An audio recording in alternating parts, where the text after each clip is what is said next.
morning, everyone. Today we have with us Mr. Karan Anand. He is the Chief Strategy Officer and Managing Director at Hnry Australia. He also leads the steering committee of Australia India Youth Dialogue and is a co-founder of Young Sikh Professionals Network. So, Mr. Karan Anand, I hope you are doing great. I'm great, Nisar. Thanks for having me on the podcast. Right. So, I see you are running a fintech company in Australia by the name of HNRY. And I Yes. was going through its website, and it appears that you are simplifying the tax payment system for self-employed individuals and freelancers. Yeah. Can you dig deeper into this and tell us more about your company? Sure. So the first thing is the name of the company is Hnry. So Hnry is as the name Hnry, just without the E, because when you remove vowels from a name, it becomes fintech or tech cool, right? That's as is fashion for tech companies. It's also impossible to get the domain Hnry, the name.com or .com.au or .co.nz in the markets we operate. So as you described, very elegantly, you could do a sales pitch for us. We make the process of financial and tax administration for people who are self-employed simple. And so with Hnry, you essentially get three things as a freelancer or a contractor. You get the ability to accept payments from your customers. And what we do with those payments is we automatically calculate and deduct the right amount of tax for our customers. If you, Nisarg, or any of your colleagues, India's system is similar to a certain extent to Australia and New Zealand system, where when you're earning a salary, your employer is tasked with looking after the tax payments on your behalf. But when you're a contractor, you get paid a gross amount of money from your clients, and tax calculations and payments are your responsibility. So we take on that responsibility for our customers by provisioning them with a Hnry account, which calculates and deducts the tax for them. We then give them access to the Hnry app, which is like accounting software, allows them to issue invoices, quotes, upload business expenses in order to get tax deductions. And then the third thing we do is we're also their accountant. So we do all the accounting work for them. So we're a SaaS built business. We are founded in New Zealand in 2017. And we expanded into Australia about 3 years ago when I was the first person to join the Australian business, and I lead the Australian business here and look after strategy across the company in Australia, New Zealand, and other markets we're looking to expand into. And yeah, we've been extremely successful. We've raised about $60 million in venture capital over the last 7 years. And one vanity metric that we like to talk about is we now, through Hnry accounts, we process almost 1% of the entirety of New Zealand's income tax revenue flows through our accounts now, which is pretty good for a 7-year-old company. Right. So you are kind of streamlining the tax system for freelancers and other people. So why these two individuals and freelancers? Like, is there anything? Yeah, so it's specifically freelancers, right? So people who are individually earning gross income, and the reason is you get stuck in this middle part of the market if you think about it. So when you're an individual salary earner, your tax obligations and tax filing is generally relatively simple, which for a lot of people, particularly in this part of the world, in New Zealand, if you're purely a salary earner, you don't actually have to file a tax return. In Australia, everyone is required to file a tax return, but it's pretty simple. A lot of people, they may use an accountant, but a lot of people do it themselves. When you're a company, generally you'll go and get some sort of accounting support and get some accounting software with it because it becomes more complex. People who are in the middle here, where they're freelancers, they're trading, they are individuals, but they're operating a business. You generally don't have enough disposable income to pay for expensive accountants and accounting software, but your needs are more complex than an individual. So what we've developed is a bespoke proposition for that segment of the market, which is a reasonably large segment of the market. I mean, there's about 2 million customers who fit into this segment in Australia and New Zealand. I know when I say something like 2 million in India, it means nothing. But in Australia and New Zealand, 2 million is a lot of people. So that's a reasonably large addressable market for us. Right. Wonderful. Team. Hi, everyone. Thanks to the GEOSTRATA for having me on the podcast. I'm a steering committee member of the India Youth Dialogue, and great to be part of our joint series. So, Karan, thanks for your time, and probably like to bring it up a level and hear your thoughts on maybe the fintech sector in Australia and New Zealand, and maybe the landscape compared to other markets that you might have seen. Yeah, that's a great question, Tim. I think you can probably think about fintech across two lenses, right? One is the philosophical lens, which aligns to Australia's banking or financial services landscape as a whole and how we sit comparatively with the rest of the world. And then the other one is circumstantial, depending on when you're speaking to someone in tech, be it on the operating side and or the venture side.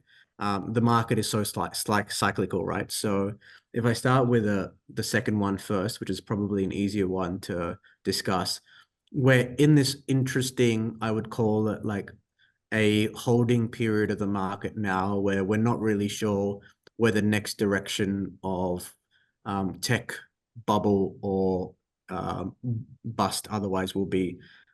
If we go back 24 months, we were clearly at the top of the hype cycle where valuations were through the roof. Like I remember we closed our Series A at Hnry in the start of 2021, which was absolute tech bubble at the start of 22, sorry, which was absolutely at the peak of the tech bubble.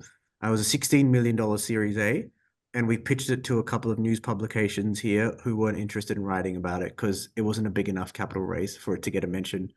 And we closed a $35 million Series B last year, albeit much larger than $16 million. And I think it was the fourth or fifth largest capital raise in the world that month.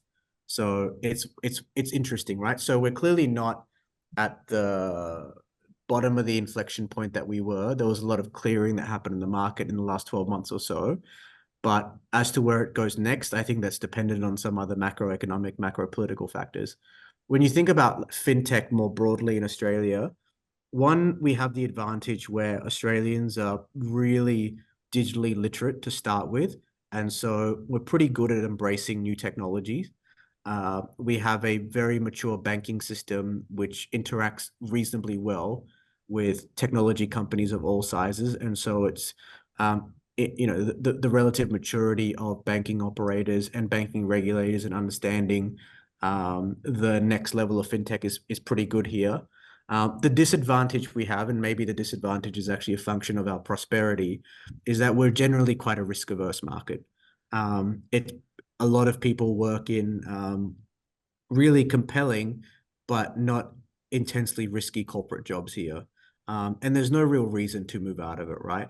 And so generally, if you think about the relationship between innovation and commercialization, either through academia or otherwise, but just generally the amount of money that flows into and the number of startups that come from such a vibrant, advanced economy like Australia, we do really punch below our weight. And fintech is probably one of the areas where we punch above our weight, just given the maturity of the financial services sector here. But I think by and large, it's safe to say that we're probably not top tier in terms of fintech innovations at fintech innovation sectors. Having said that, there's been a number of success stories that have come out of this part of the world, and we're hoping we're going to be another one to help tell that story. Excellent. And going on the punching above our weight, do you think it's difficult to start a business and that's a key barrier for people, and why Australia's not punching above its weight in terms of starting a business? I don't think it's difficult to start a business here. I think the rules are reasonably transparent. I think there is a huge amount of support available, be it through either startup accelerators, be it through government grants which are available, which operate both at a federal and a state-based level, and then just on the knowledge that's been gleaned over the years. And the startup ecosystem has really evolved and matured over the last 10 years. I think it's just the risk appetite of people to want to start new businesses. If you look at an economy like India, like the volume of small business operators that operates there would far exceed the relative percentage in Australia, and the number of people starting new hustles on a daily basis to try and make money from different sources of income, it's kind of innate to the DNA of a lot of Indians. I don't think that exists here. I think people are quite comfortable. I mean, again, be it a function of our prosperity or be it a function of a historically highly unionized workforce where the unions have had a lot more agency and a really high minimum wage, right? Like it's what's it now just gone up to $24 an hour, right? Which if you explain that to an Indian, that the minimum wage, the regulated minimum wage in Australia is 1,200 rupees an hour, like it'll blow your mind relative to what people earn in India. So what's your incentive then to take a risk to try and start your own business, which you may grind away at it for 4 or 5 years and ultimately fails into bankruptcy? I think the incentives are very different here to try and do that. I think that's actually you call it an impediment, but hey, we're a function of it's a function of being living in a lucky country, right? So you said that the regulation environment within Australia is kind of streamlined as compared to what is there in India. Because in India, as I see this sector, there is always a clash between the regulation and the innovation aspect of it. Yep. So you can either innovate, and if you just be brave enough to innovate, there might be some regulations that might as well stop you as well in expanding yourself. So how is Australia better at that? So I think there's probably two different things there, right? One is the regulation associated with you starting a business, right?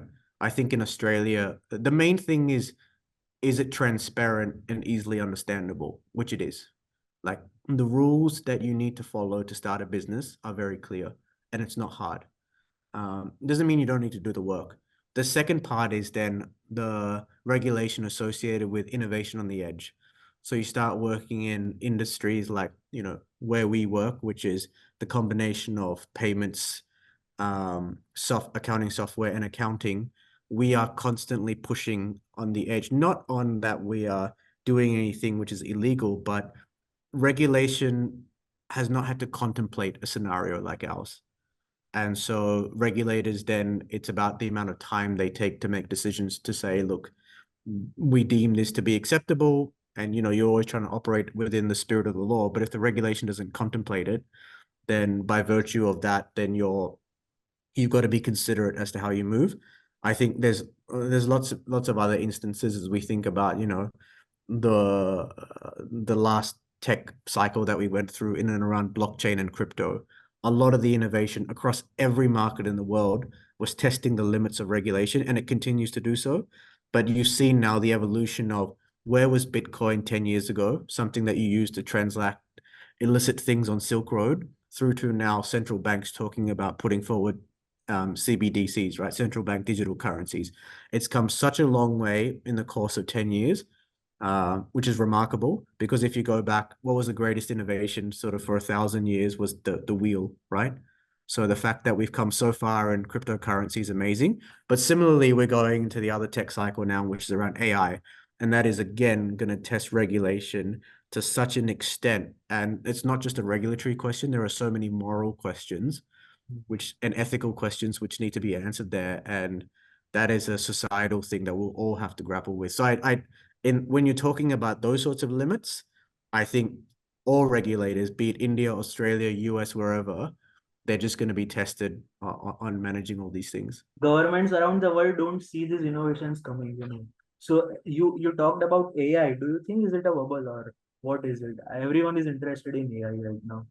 Yeah, it's definitely a bubble, right? There's no doubt. But I think the way, I mean, we see it here. I think the most instructive thing, the way to view it is that there's lots of segments of society who are incentivized to either fearmonger or stoke bubbles, right?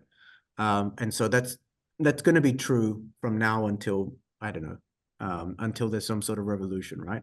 So I think the thing to think about is, what do we think at the conclusion of this bubble, if you will? Let's say it concludes in sort of 2 to 3 years. What is going to be the delta or the difference between what was promised out of the bubble versus what actually happened? And the thing you can compare it to is, you go back again, the last reference point that I'll use is a blockchain bubble, right? I think the use cases that came out of blockchain on the back of it relative to the way we thought it was going to revolutionize the world 4 or 5 years ago, there's a pretty big delta, pretty big gap, right? I think the AI one, the bubble is bigger and the gap will be smaller, right? So I think there's a lot of rubbish use cases coming out of the AI bubble at the moment, but I think the ones that persist are going to be really, really transformative, which is the thing I'm really excited about. Like, where is this going to land in 5 years' time? When AI is just common nomenclature, I think that's going to be really exciting. Right. So, I see you are a representative of youth, a young Sikh professional network. Yeah. Can you shed some light on that in terms of its role in promoting entrepreneurship in the Sikh diaspora? Yeah, sure. Yeah, so the YSPN, the Young Speak Professionals Network, is something that I co-founded with a few others in 2012. So substantively, I'm on the advisory board now, but I was the chair for sort of 5 years up until 2017. And the problem that we were trying to solve there was it's a microcosm of the Indian diaspora at large, right? But specifically, you might know this, Nisarg, the Punjabi and the Sikh diaspora is very over-indexed in terms of the Indian diaspora. You know, Sikhs are what, 2% of the Indian population, but something like 25% of the diaspora, right? So extremely over-indexed. And the unique, and you know, we can talk about the Australia-India Youth Dialogue in a sec, because I'm sort of involved in both these kind of Venn diagram pursuits. But the problem we were trying to solve with YSPN was, you may not know the history of Australia in this regard, but up until sort of the early 1970s, Australia had a very strict white Australia policy. So essentially, migration from non-white countries, non-European or European origin countries, was effectively banned here. And so you really started to see the waves of migration from Asia, and particularly the subcontinent, start in sort of the 80s. And my parents migrated to Australia in the early 90s. And a lot of what happened through the 90s was professional migration. And so, you know, I was the child of professional migrants. My mom works in healthcare. My dad's an engineer by trade. And we were either immigrants ourselves or the first generation who were coming into the Australian workforce in sort of, you know, you think about mid 2000s to late 2000s. And we didn't necessarily have the reference points or the networks that our peers who have parents who are multi-generational Australian that they could draw on to help them navigate and understand how to get ahead in the professional and the corporate world. And so we said the best reference point we have if we want to succeed is each other. And we're going to go on this journey together. And by doing this journey together, as the first generation of professionals, we are going to write our own story. And it's going to be a compelling story. It's going to be a positive story. It's going to be an inclusive story, and it's going to be an impactful story. And we looked at that and went, that's actually a really powerful thing to do, because very seldom do you get the opportunity that someone gives you a blank piece of paper and says, write the story of your community, right? And so we said, like, the young professionals are that really interesting fulcrum point of the people. You are old enough to kind of understand how the world works, but you're young enough to change it, right? And so the YSPN became this platform, started with just networking events, and we quickly, you know, it kind of expanded really quickly. We started in Sydney, we started chapters in Melbourne, Brisbane, Perth, Auckland. Now there's one in Wellington, but digitally engaging people around the world. You know, it's still being run. The team had a national summit in Melbourne over the weekend where 40 people, volunteers from around ANZ, flew down for it. So it's really exciting to see that there's all this positive intent where this group of people are coming together to try and help each other succeed in the professional world, which ultimately is beneficial not just for them, but for Australia at large, right? Of course. And that's probably a great segue, Karen, into your work with the Australia-India Youth Dialogue. And you know, you've been a core member for many years, and even a former chair. So probably two-part question. Love to hear your interest in the AIYD and how you got involved, and probably also where you see the future of the Australia-India bilateral, particularly through that youth lens. Yeah, sure. Yeah, so they sort of, my time in both these endeavors overlap to a certain extent. YSPN sort of led into AIYD, and sort of, as you referenced, Tim, I was chair for a couple of years in 2018, 2019. I mean, those two things cover off two of my great personal passions, right? Being a member of both the Sikh diaspora and the Indian diaspora, living in Australia, and by virtue of that diaspora connection, care deeply about the relationship between Australia and India. I think the AIYD is an unbelievably powerful asset for both countries, but particularly here. When I say here, I mean Sydney, so in Australia.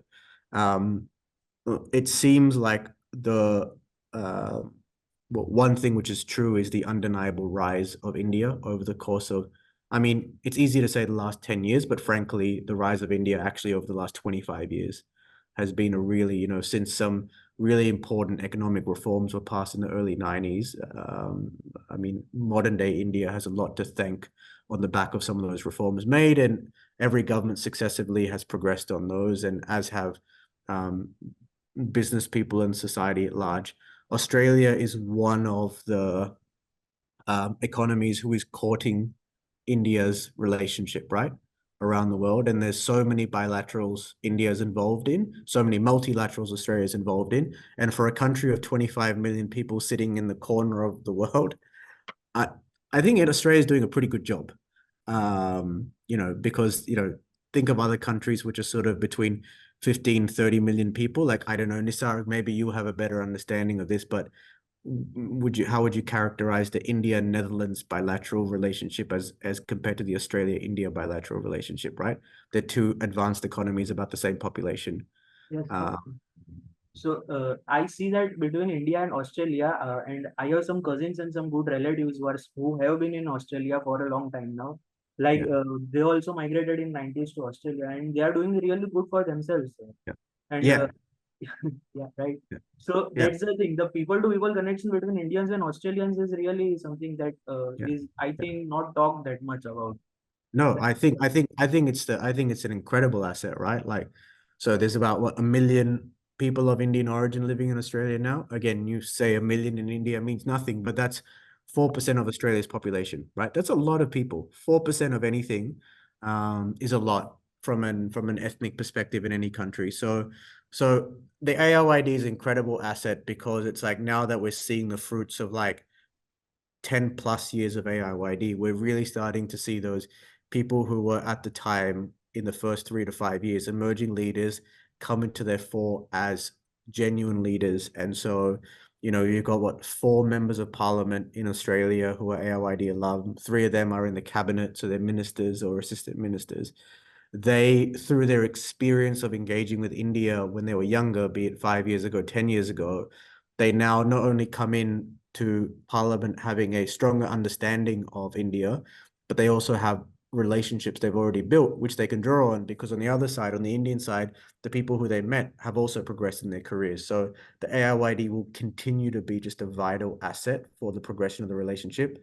On your second question, Tim, which is where do I see it going? I think the easiest way, again, taking a step back, is to, if you just take 2 data points, which is the start of the last 2 decades, think about where the bilateral was in 2010 and think of where it was in 2020, right? 2010 was absolute low point of the relationship, which was, a youth involved issue, which was the student attacks. And if you're listening to this, I'm using inverted commas, right? So that was a huge issue, which was proven to be idiosyncratic, thankfully, here, but it really blew up as an issue in India and really challenged the bilateral. And thankfully, smarter heads prevailed. That was one of the original reasons why AIYD was formed, because we didn't have a mechanism and forum to address these things when there was an impact in the relationship. We could come together, young people and young leaders could come together and actually get to the truth more quickly, which we can do now. And then you go fast forward to 2020, when you had Prime Minister Modi and Prime Minister Morrison, who basically became like Twitter best friends, right? That is a long way for 2 countries to come in 10 years. And I think it's on the back of successive governments putting effort into this. Nisarg, you mentioned the people-to-people links, right? The diaspora investing in this, but even people like you, Tim, taking such a great effort in the context of the relationship and pushing it forward. I am so excited to see where it is come 2030, because a lot of the investments that were made between 2010 to 2020 are now bearing fruit now, as we're seeing more links across a number of things, be it business, be it government, be it NGO related, be it geopolitical related forums, be it multilateral forums where India and Australia act as allies. I'm really excited to see where it goes in the next few years. Wonderful. Same here. Right. So, as you said about that, the Indian diaspora, it is acting like a strategic asset for the Indian government as well. Since they are like the cultural brand ambassadors of India. And from what I know about the emerging economies, and this is not just limited to India, I'm also talking about the other economies as well, who are in the emerging sector right now. So the diaspora members have brought a lot of opportunity back home because they used to go outside, create a career, create some industry connections, they would come back and they would see a whole new market for themselves that they can fulfill using leveraging those connections that they have built outside. So what is your opinion about this? Does it really excite you that you can come back here or maybe invest here in India in something?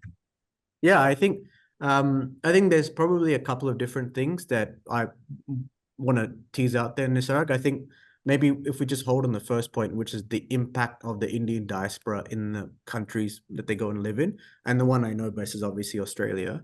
The benefit that Australia has had from the Indian diaspora, without even going back to the links back into India, is that because Australia, for a long period of time, which still generally is true, but certainly when there was a huge wave of migrants in the 1990s from the Indian subcontinent here, was a massive focus on skill-based and professional migrants. And so a lot of Australians did not have personal relationships with Indians, and a lot of them were formed by that wave of migrants that came through sort of 30 years back. And they all came as well-qualified professionals. They came as engineers, as doctors, as scientists, as lawyers. And so generally the Indian diaspora has been held in very good esteem in Australia because they're valuable, economically contributing citizens of Australia who sit in like different tiers of professional jobs. You know, you see that some to a certain extent, to a larger extent in the US now, where the Indian diaspora is the wealthiest of all the ethnic groups in the US, including including the whites in the US as well, right? So that's certainly been true. What's lagged here, and just by virtue of time in the country, has been the number of people in like C-suite, senior executive roles. And I remember this when we started YSPN, and we were trying to get eminent Sikhs who were here to come and speak at our events, and we couldn't find anyone. There was one person we could find in the C-suite who was a Sikh to come and speak at our events, and he came and opened all our chapters for us around the country and in New Zealand as well. But fast forward 10 years, you look at our advisory board now, YSPN's advisory board, I think there's 10 or 12 people on it. Everyone is in the C-suite, right? So in 10 years, that much change has been made, right? And as more and more of the, the first generation of migrants generally has to do a little bit harder. They do the hard work so that their kids can be successful themselves as professionals, and then their kids can become cricket players, which is why I wasn't allowed to be a cricket player, to be a professional, right? But my kids for sure will be cricket players. Anyway, put that aside. So that has such a huge impact here. But then if you have that impact then flows back into, because you've come here, you become successful, you still have your family ties, your business ties back with India, you want to do more just by virtue of your country of origin, right? But because your colleagues and friends who have been Australian for multiple generations here have such a good impression, they're like, hey, if you think this is a good idea, doing business with India, and you know a way to do it, I'll follow you, right? So there will be compounding effects back to India. And, as the Indian economy grows, you'll either be taken there by virtue of the fact that you have Australian business interests there, or you just go, you know what, it's becoming one of the centers of commerce in the world. If you want to make money, India is a great place to make it, right? So those options are available now.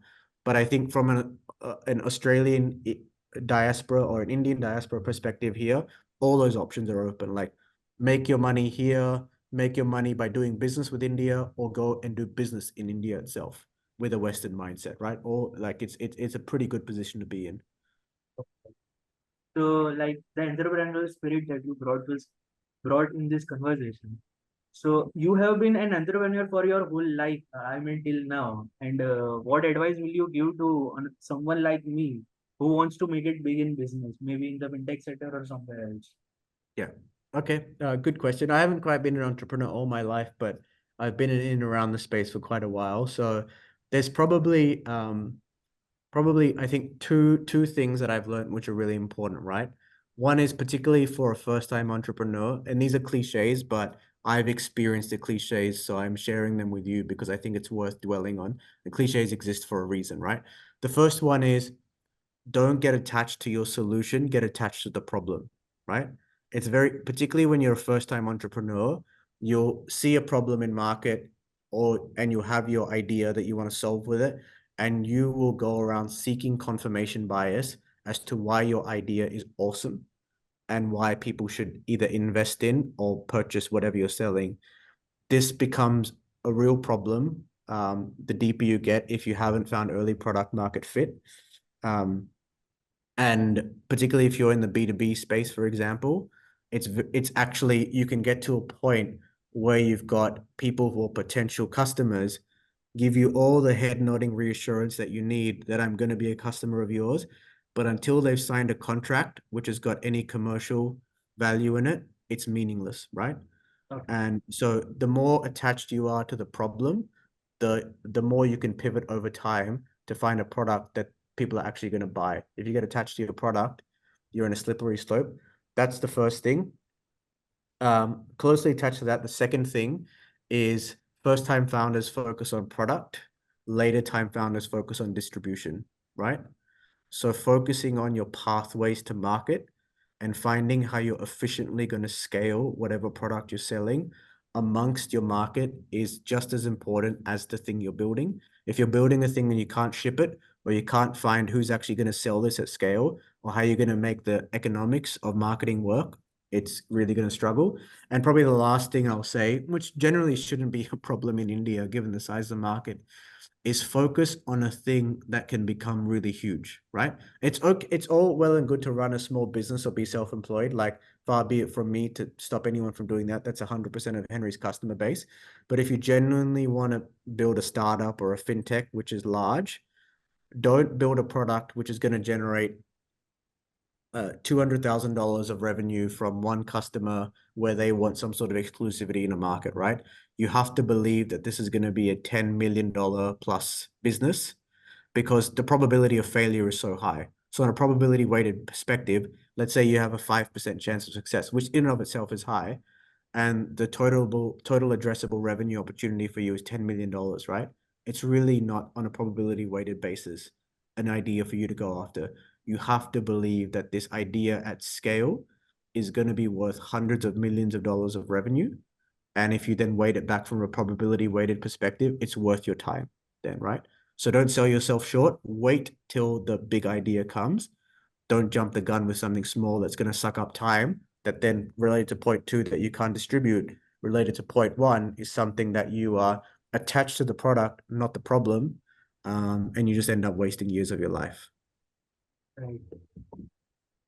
So, with this, we are at the end of our conversation. Thank you very much for doing this, Mr. Karan. And I hope that we will be able to host you again and we can have a dedicated conversation on the fintech sector as a whole. Sure. So, I look forward to talking to you again. No worries. Really nice to talk to you, Nisarg. And Tim, thanks so much for your time. Thanks so much. Have a great one. Thank you.